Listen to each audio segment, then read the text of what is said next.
വിശുദ്ധ മത്തായി എഴുതിയ സുവിശേഷം 1-ാം അധ്യായം.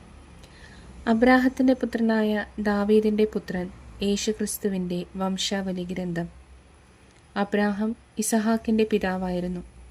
ഇസഹാക്ക് യാക്കോബിൻ്റെയും യാക്കോബ് യൂദയായുടെയും സഹോദരന്മാരുടെയും പിതാവായിരുന്നു. താമാറിൽ നിന്ന് ജനിച്ച പേരെസിൻ്റെയും സേറയുടെയും പിതാവായിരുന്നു യൂദ. പേരെസ് ഹെസ്രോറിൻ്റെയും ഹെസ്രോൻ ആരാമിൻ്റെയും പിതാവായിരുന്നു.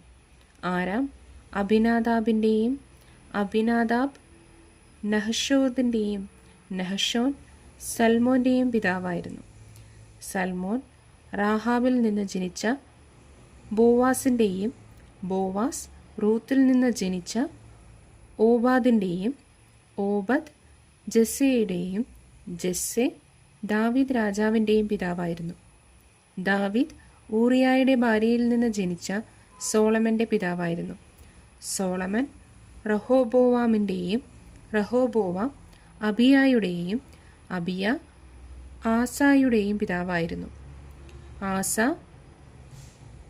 യോസഫാത്തിൻ്റെയും യോസഫാത്ത് യോറാമിൻ്റെയും യോറാം ഓസിയായുടെയും ഓസിയ യോദാമിൻ്റെയും യോദാം ആഹാസിൻ്റെയും ആഹാസ് ഹെസക്കിയായുടെയും ഹെസക്കിയ മനാസയുടെയും മനാസെ ആമോസിൻ്റെയും ആമോസ് ജോസിയായുടെയും പിതാവായിരുന്നു.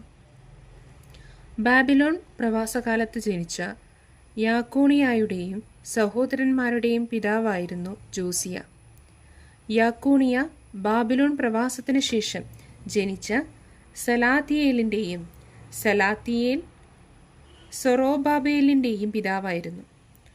സൊറോബാബേൽ അബിയൂദിൻ്റെയും അബിയൂദ് ഏലിയാക്കിമിൻ്റെയും ഏലിയാക്കിം അസോറിൻ്റെയും ആസോർ സദോക്കിൻ്റെയും സാദോക്ക് അക്കീമിൻ്റെയും അക്കീം എലിയൂദിൻ്റെയും എലിയൂദ് എലെയാസറിൻ്റെയും എലെയാസർ മഥാൻ്റെയും മഥാൻ യാക്കോബിൻ്റെയും പിതാവായിരുന്നു.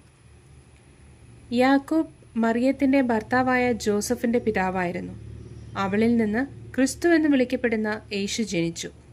ഇങ്ങനെ അബ്രഹാം മുതൽ ദാവീദ് വരെ 14, ദാവീദ് മുതൽ ബാബിലോൺ പ്രവാസം വരെ 14, ബാബിലോൺ പ്രവാസം മുതൽ ക്രിസ്തു വരെ 14 തലമുറകളാണ് ആകെയുള്ളത്. യേശുവിൻ്റെ ജനനം. യേശുക്രിസ്തുവിൻ്റെ ജനനം ഇപ്രകാരമായിരുന്നു. അവൻ്റെ മാതാവായ മറിയവും ജോസഫും തമ്മിലുള്ള വിവാഹ നിശ്ചയം കഴിഞ്ഞിരിക്കെ അവർ സഹവസിക്കുന്നതിന് മുമ്പ് അവൾ പരിശുദ്ധാത്മാവിനാൽ ഗർഭിണിയായി കാണപ്പെട്ടു. അവളുടെ ഭർത്താവായ ജോസഫ് നീതിമാനാകിയാലും അവളെ അപമാനിതയാക്കാൻ ഇഷ്ടപ്പെടായികയാലും അവളെ രഹസ്യമായി ഉപേക്ഷിക്കാൻ തീരുമാനിച്ചു. അവൻ ഇതേക്കുറിച്ച് ആലോചിച്ചുകൊണ്ടിരിക്കെ കർത്താവിൻ്റെ ദൂതൻ സ്വപ്നത്തിൽ പ്രത്യക്ഷപ്പെട്ട് അവനോട് പറഞ്ഞു, ദാവീദിൻ്റെ പുത്രനായ ജോസഫ്, മറിയത്തെ ഭാര്യയായി സ്വീകരിക്കാൻ ശങ്കിക്കേണ്ട. അവൾ ഗർഭം ധരിച്ചിരിക്കുന്നത് പരിശുദ്ധാത്മാവിൽ നിന്നാണ്. അവളൊരു പുത്രനെ പ്രസവിക്കും. നീ അവന് യേശുവെന്ന് പേരിടണം.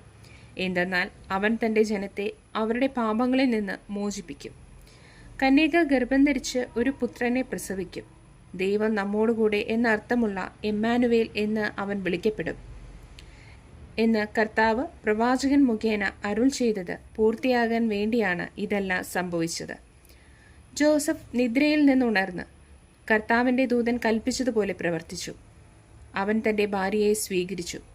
പുത്രനെ പ്രസവിക്കുന്നതുവരെ അവളെ അവൻ അറിഞ്ഞില്ല. അവൻ ശിശുവിന് യേശു എന്ന് പേരിട്ടു. ജ്ഞാനികളുടെ സന്ദർശനം.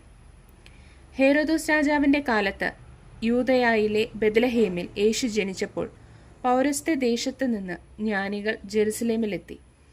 അവർ അന്വേഷിച്ചു, എവിടെയാണ് യഹൂദന്മാരുടെ രാജാവായി ജനിച്ചവൻ? ഞങ്ങൾ കിഴക്ക് അവൻ്റെ നക്ഷത്രം കണ്ട് അവനെ ആരാധിക്കാൻ വന്നിരിക്കുകയാണ്. ഇത് കേട്ട് ഹേരോദോസ് രാജാവ് അസ്വസ്ഥനായി, അവനോടൊപ്പം ജെറുസലേം മുഴുവനും. അവൻ പ്രധാന പുരോഹിതന്മാരെയും ജനത്തിൻ്റെ ഇടയിലെ നിയമജ്ഞരെയും വിളിച്ചുകൂട്ടി. ക്രിസ്തു എവിടെയാണ് ജനിക്കുന്നതെന്ന് ചോദിച്ചു. അവർ പറഞ്ഞു, യൂദയായിലെ ബെത്ലഹേമിൽ. പ്രവാചകൻ എഴുതിയിരിക്കുന്നു, യൂദയായിലെ ബെത്ലഹേമേ, നീ യൂദയായിലെ പ്രമുഖ നഗരങ്ങളിൽ ഒട്ടും താഴെയല്ല. എൻ്റെ ജനമായ ഇസ്രായേലിനെ നയിക്കാനുള്ളവൻ നിന്നിൽ നിന്നാണ് ഉത്ഭവിക്കുക. അപ്പോൾ ഹെരോദോസ് ആ ജ്ഞാനികളെ രഹസ്യമായി വിളിച്ച് നക്ഷത്രം പ്രത്യക്ഷപ്പെട്ടത് എപ്പോഴാണെന്ന് സൂക്ഷ്മമായി ആകാംക്ഷയോടെ അന്വേഷിച്ചറിഞ്ഞു. അവൻ അവരെ ബെത്ലഹേമിലേക്ക് അയച്ചുകൊണ്ട് പറഞ്ഞു, പോയി ശിശുവിനെ പറ്റി സൂക്ഷ്മമായി അന്വേഷിക്കുക. അവനെ കണ്ടു കഴിയുമ്പോൾ ഞാനും ചെന്ന് ആരാധിക്കേണ്ടതിന് എന്നെയും അറിയിക്കുക. രാജാവ് പറഞ്ഞത് കേട്ടിട്ട് അവർ പുറപ്പെട്ടു. കിഴക്കു കണ്ട നക്ഷത്രം അവർക്ക് മുമ്പേ നീങ്ങിക്കൊണ്ടിരുന്നു.